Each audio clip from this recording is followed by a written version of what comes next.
Hello, everyone, and welcome to another episode of SheMeansBusiness, the podcast where we explore business, leadership, faith, purpose, and the principles that help us build lives and businesses of lasting significance. I'm your host, Dupsy. Today's conversation is for the entrepreneur who is waiting for an investor. It's for the professional waiting for a promotion or for a raise. It's for the woman waiting for someone to recommend her. It's for the dreamer waiting for one influential person to change everything. Have you ever found yourself saying, if only I knew the right person? If only someone would give me a chance. If only somebody would help me.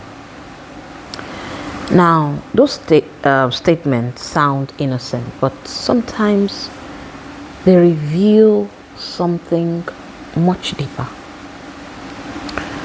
Sometimes, without realizing it, we have quietly moved our expectation from God to people. Today, I want us to revisit one of the most fascinating encounters in the scripture. Not simply as a miracle story, but as a lesson in faith, in leadership, in business, and misplaced dependence.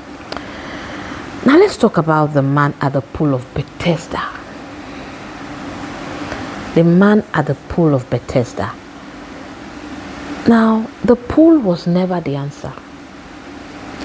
In John chapter 5, Jesus encounters a man who had been unable to walk for 38 years. 38 years. Just imagine that. 38 years of hoping, 38 years of disappointments, 38 years of him watching opportunities come and go. The Bible tells us that many sick people gathered around the Pool of Bethesda because they believed that when the water was stirred, the first person to enter the pool would be healed. When Jesus approached the man, he asked what seems to be a strange question, but a simple question. He asked, do you want to be made well? John chapter 5 verse 6. And the man's answer was equally revealing. He didn't say yes. He did not immediately express faith. Instead, he said, Sir, I have no one to help me into the pool when the water is dead. While I'm trying to get in, someone else goes down ahead of me. John chapter 5 verse 7. Now, listen carefully. His problem wasn't only paralysis. His thinking had become imprisoned. He believed his future depended on another human being. He had reduced God's possibilities to one process, to one pool, to one moment, and also to one helper. Now, in today's world, as Christians, as people, how do we do the same thing? We may not be lying beside a pool today, but many of us have our own Bethesda. For some people, it's an investor. For others, it's a government contract, or a wealthy relative, or a mentor, or that one connection that we believe will finally change everything. Now, none of those things are wrong. None of those things are wrong, of course. Networking is valuable. Mentorship matters a great deal. All right? And Relationships are gifts from God, isn't it? In fact, business itself is built on trust and relationships. But there is a subtle difference between valuing relationships and depending on them as your source. The moment your peace disappears because one person said no,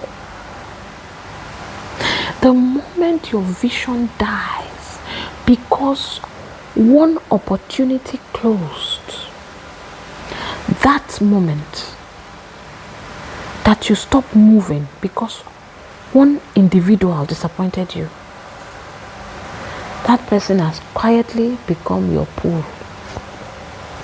That is your own pool of Bethesda. We need to always remind ourselves that God is the source and people are channels.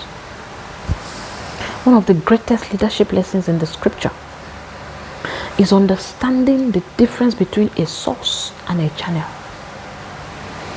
A channel carries water, but a source produces water. People in this context are channels. God is the source. Psalm 121, my favorite verse of the Bible, begins with one of the most quoted questions in scripture. It says, I lift up my eyes to the mountains. Where does my help come from? Where does my help come from? Then comes the answer.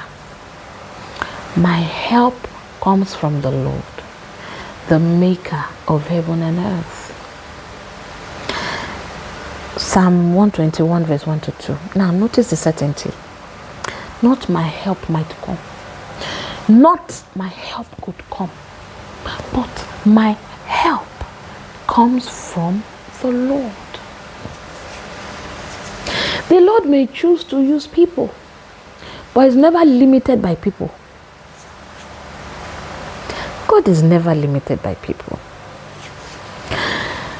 Jesus didn't help that man into the pool. I hope we all know that.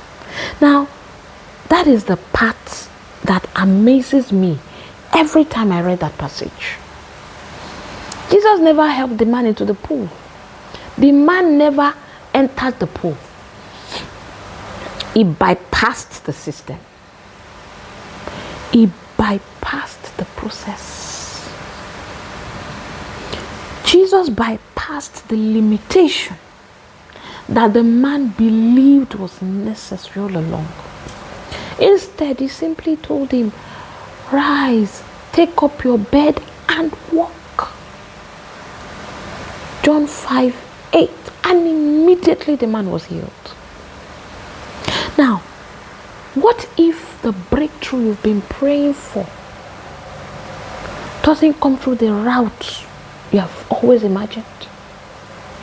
What if God has a completely different strategy for you? Sometimes we become so attached to one door that we fail to notice God is building another one. The God who parted the Red Sea has never depended on conventional methods. Go and write that down. Now, let's bring this home. What's the lesson for our entrepreneurs? Let's bring it down to business. In business, we're encouraged to build networks, and of course we should build networks.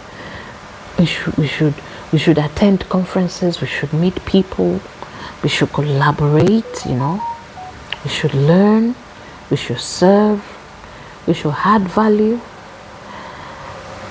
But don't confuse networking with dependence. That's where I'm going. Your confidence should never rest in your contacts. It should rest in your calling. Because if God gave you the vision, He already knows every resource required to fulfill it.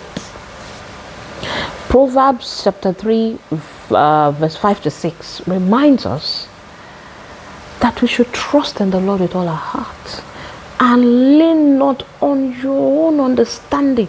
In all your ways acknowledge Him, and it shall direct your paths.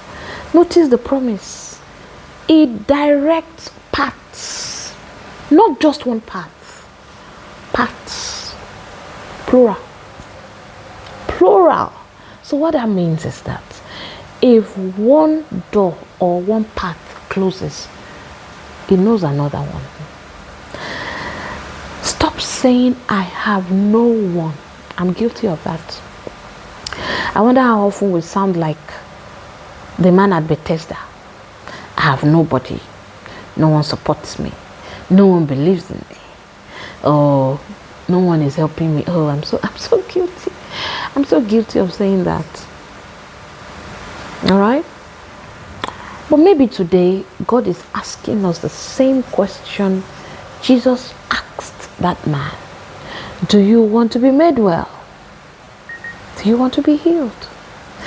Because healing begins when our focus shifts from what we lack to who we have. Isaiah 41 verse 10 says, fear not, for I am with you. I will strengthen you. Yes, I will help you. I will uphold you with my righteous right hand. God didn't say someone else will help you. He said, I will help you. And that changes everything. That changes everything. Now let's have a change of perspective. Perhaps the greatest miracle at Bethesda wasn't simply that a man walked. Perhaps it was that his dependence shifted. He discovered that his future had never been trapped by the absence of human help. It had always been secure in the presence of divine help. That is a lesson every entrepreneur, every leader, every parent, and every dreamer needs to remember. You need to do the work. You need to prepare well. You need to pray faithfully. You need to build relationships, but never allow your expectation to rest on people. Don't make that mistake. People can become unavailable, but God never does. People can forget promises they've made to you, but God cannot deny himself. People have limitations. God has none. Alright, so as we close today's episode, I would like to leave you with one final thought. Faith is not refusing to work. Faith is refusing to believe that your destiny is controlled by human approval.